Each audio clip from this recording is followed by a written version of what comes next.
college football, shifting gears. So, Colorado, speaking of which, like, they are silencing a lot of doubters right now, a lot of haters. They just became bowl eligible, which is really cool for the people who don't know what that means. Once you win 6 games, you become eligible to play in a bowl game. A bowl game is a very big deal for college athletes because essentially the college football playoff to 3 years ago only had 2 teams. You know, it's literally like, these 2 go. Yeah. And then last year and the year before, it was, okay, these 4 teams go. And now they're going to build it out to being a little bit bigger. But the point is still the same. There's so many college football teams, and there's not that many people who go to the traditional national championship. So these bowl games are a lot of people's championship. Yeah. That's where they get a lot of cachet. That's where they can get some accolades, get some video, maybe have a chance to go to the NFL, raise their draft stock, X, Y, and Z. So Colorado football, who won 1 game 2 years ago and won 4 games last year, they've now won 6 games out of their first, I believe, 8 that they've played. 6-2 right now. Yeah, 6-2. So they've won 6 games out of the 8 they play, which is, people don't realize how impressive it is. You know, they can go, oh, well, it's this and it's that and it's this league, it's that league. First of all, winning at the collegiate level is hard, period. I don't care if you play NAIA, Division III, Division II, Division I. Winning's hard. Yeah. Number 2, winning consistently is hard. Number 3, winning when everyone wants you to lose is the hardest thing. If every team you play is coming at you with this energy of, we got to shut these guys up, we got to knock them down, we got to prepare 7 days for the team. Yeah, like it's crazy. It's the weight is heavy. The reason I know is that's how it was when I was a senior at Irvine. Like, you feel the energy of the other team when they're going against you, and they're like, we're throwing the kitchen sink. Like, we're all excited. Nobody's asleep. Nobody's chilling. We're here to win type situation. And so Colorado making that happen is very impressive. And in football, a sport like we've talked about before, it has injuries. You know, it has things. And so Travis Hunter is like the subject. Shedeur Sanders is the quarterback. He's great. You know, I believe he'll be the first pick or the second pick in the draft. He's great. He's Deion Sanders' son. Deion Sanders is great. He's great at selling the game. He's great at coaching the game. He's great at teaching the things off the field and dealing with the media pressure, X, Y, and Z. And they've got a lot of other great players on the team. But Travis Hunter, this dude is like, I wasn't even on the train of like really knowing much about him when he was at Jackson State, and people saying, oh, he was committed to a Power 5 school and then he committed to Jackson State. It's a big deal. I've watched now this season. This dude is unreal. He's like, untouchable. What he can do on the offensive side, the defensive side, the fact that he can play both sides of the field. Like, people don't get how challenging it is in football in general to play one half of the game from an energy standpoint, from a safety standpoint, from a strength standpoint. I can tell you that. It's near impossible. This like, dude I'm is telling you, literally it's tough. This dude is literally playing both sides of the ball every snap of the game and making plays. Not like I'm running ghost routes. Like, I'm catching 9 balls, I'm swatting down passes, I'm intercepting, I'm celebrating. It's like, I haven't seen anything like it in the collegiate game. And so where I'm taking this is this whole Heisman, you know, candidacy thing. So generally the Heisman goes to a quarterback, not always. And if it doesn't go to a quarterback, it goes to a running back. It goes to a point scorer. It's rare in history that somebody, like a Charles Woodson, won it.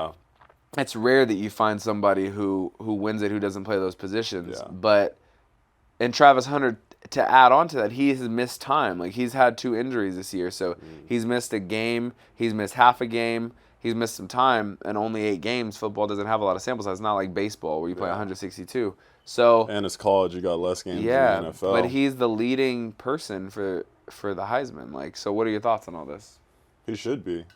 Like, how many players are playing both sides of the ball? And even if they do play both sides of the ball, how much are they even playing? So it's how much are you playing, and then also how much are you producing when you're playing, right? So there may be a few guys in college who are playing both sides, but we don't know about them because they're not really producing, right?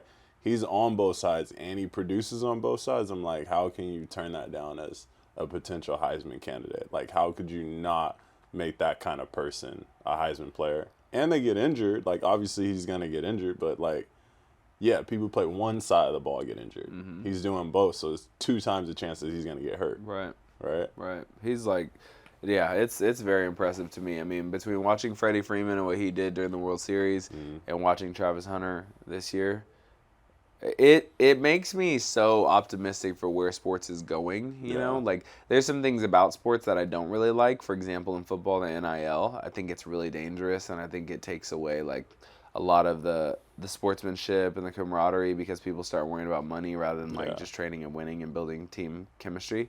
But to watch athletes who are that impressive, it's what brings people to the table. You know, I understand how much sports brings people together. I say all the time, there's three things that bring people together: sports, music, and communication. Like, people who have no business knowing each other or liking each other celebrate at sports games. They high five. You know, they get on the same page, whether they're opponents or same team. You know, you see people have healthy banter back and forth if their sports teams are different, and people excited together if their sports teams are the same. Music and concerts and dance halls, you know, brings people together and gets everybody on the same page. And communication obviously can help, but it's athletes like that and teams like that who get people to believe. You know, like somebody who again has never met somebody else. One athlete's name can strike up an hour conversation, and all of a sudden they can be like, "Hey, you know, I really like your perspective. I really like going back and forth with you today. You added light to my life today." And that's dope. So connections. A person like Travis Hunter has that ability to really like light up the earth. It's not just the kids who look up and go, "I want to be like you. I want to play like you." That's great, but it brings community, you know, and it brings togetherness, you know, type of situation. There's not a lot of people who are creating, you know, violence and rivalry and gun battles over college sports. You know, obviously you have the betting and the side stuff. But it's bringing far more people together than it is separating, in my opinion. So that's really important. And then Vanderbilt, you know, you speak on that, but they've been having a heck of a season and a heck of a run and knocking down some titans of the game. Sleeper team, man. Sleeper team. And I believe they were ranked, but not anymore after losing this last one against Texas.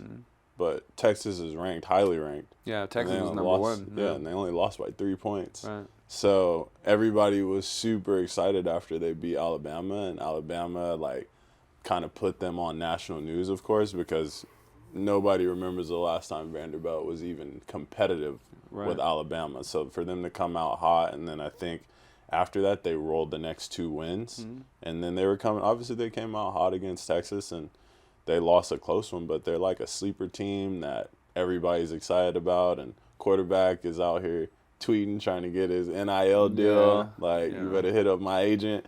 So I think it's a good time for them, but they just got to keep pushing. They got to be competitive, but I think they're literally on the outside looking in to get into that top 25. I believe they're 5-3 now, so they need one win to obviously get into the bowl situation.